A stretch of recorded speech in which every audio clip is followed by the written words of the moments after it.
pada fase keempat ini umat Nabi akan murtad sejumlah 2/3 daripada total yang ada, kata Rasulullah. Fase keempat, fase kita, fase yang berat. Pada fase keempat ini nanti 4 tanda besar kiamat akan muncul. Dukhan, Dajjal, Nabi Isa turun, Ya'juj Ma'juj. Fase keempat kita ini.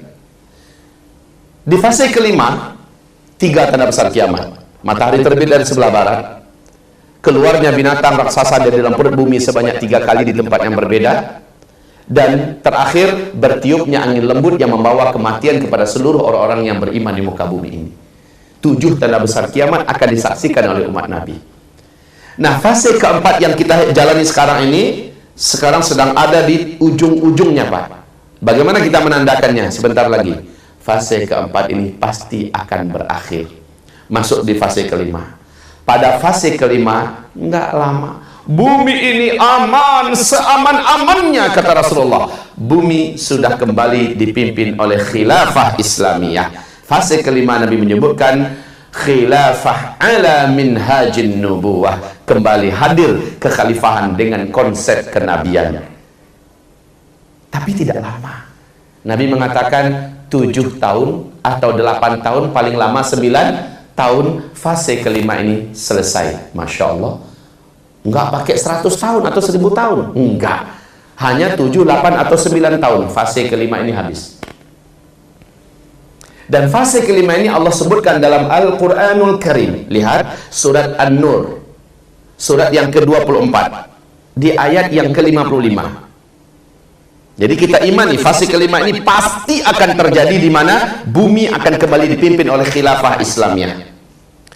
Bapak, Ibu, silakan buka New York Times, pernyataan spektakuler dan sangat vulgar dari CIA Amerika Serikat, intelijen Amerika Serikat.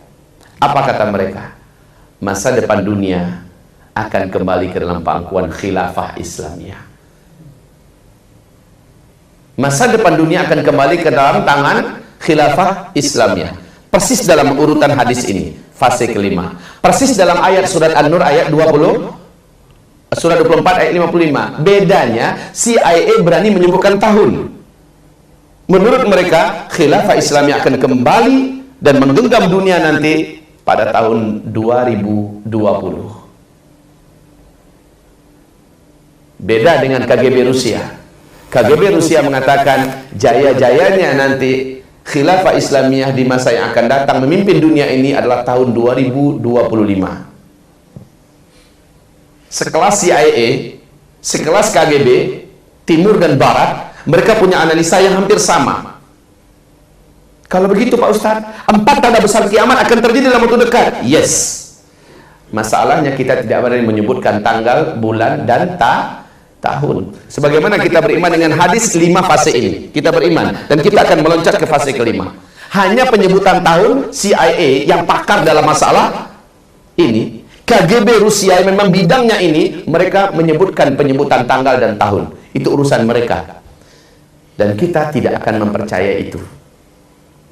Taib kaum muslimin, fase keempat. Di fase keempat ini, hamba-hamba Allah, sebentar, maaf, Nabi menyebutkan, sejak aku diutus sampai umatku serentak wafat di muka bumi, ada 5 fase. 5 fase ini akan diisi oleh rentang waktu berikut ini. Hadis Abu Daud berikut. Dengarkan Bapak Ibu. Antara aku diutus sebagai Nabi dan Rasul sampai umatku serentak wafat, Allah menjadikan masa waktu yang disediakan oleh Allah untuk kalian. Ada 2 hadis ya, masing-masing dari Abu Daud, tapi status hadis ini dhaif. Ingat ini baik-baik, status hadis ini dhaif. Arti dhaif itu apa? Lemah. Kalau hadis lemah, adabnya ketika meriwayatkannya harus disampaikan ini hadisnya lemah. 1. Yang kedua, adabnya jangan dijadikan hadis lemah sebagai hujah, sebagai dalil. Yang ketiga adabnya, ya, hadis lemah tidak bisa dijadikan sebagai landasan untuk membina akidah di atasnya. Tetapi adab yang keempat, hadis dhaif tetaplah perkataan Nabi.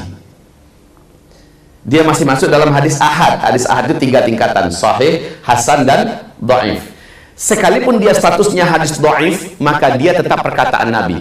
Perkataan Nabi Muhammad SAW tetap lebih diutamakan dari perkataan makhluk manapun, ulama manapun. Jadi yang kelima, adab dengan hadis dhaif, kita boleh mendengarkan, meriwayatkan, membaca riwayat sebagai ilmu pengetahuan, tetapi tidak dibina di atasnya keyakinan dan akidah. Oke, saya sudah sampaikan adab-adab menyampaikan hadis dhaif.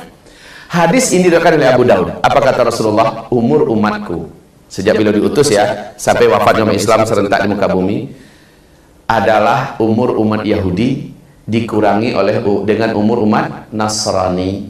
Umur umat Yahudi dalam sejarah hanya 2000 tahun. Umur umat Nasrani dalam sejarah adalah 600 tahun. 2000 dikurang 600 berapa?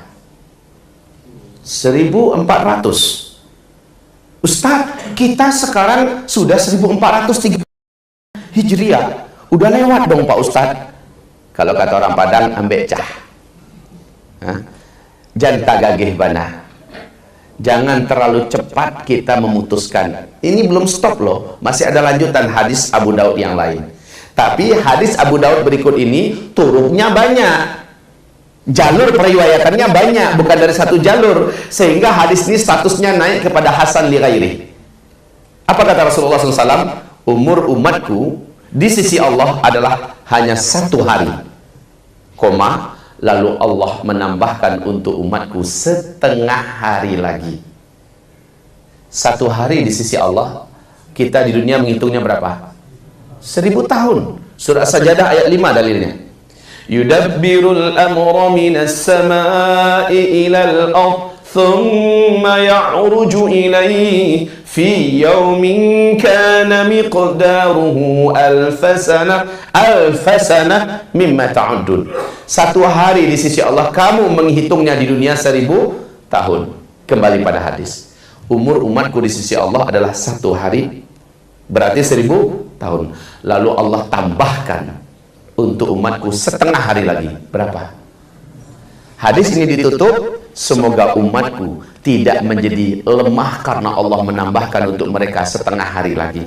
Coba lihat, makin ke ujung makin lemah nggak kita terasa? Makanya Nabi menutupnya dengan doa, semoga umatku tidak menjadi lemah. Gimana tidak? Makin kesini makin berat keadaan kita, Pak. Makin lemah keadaan umat Islam.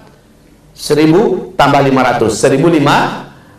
Kalau tadi 1400, maka dengan ini para ulama membuat kesimpulan umur umat Nabi ini lebih dari 1400 tahun, tapi tidak akan full 1500 tahun.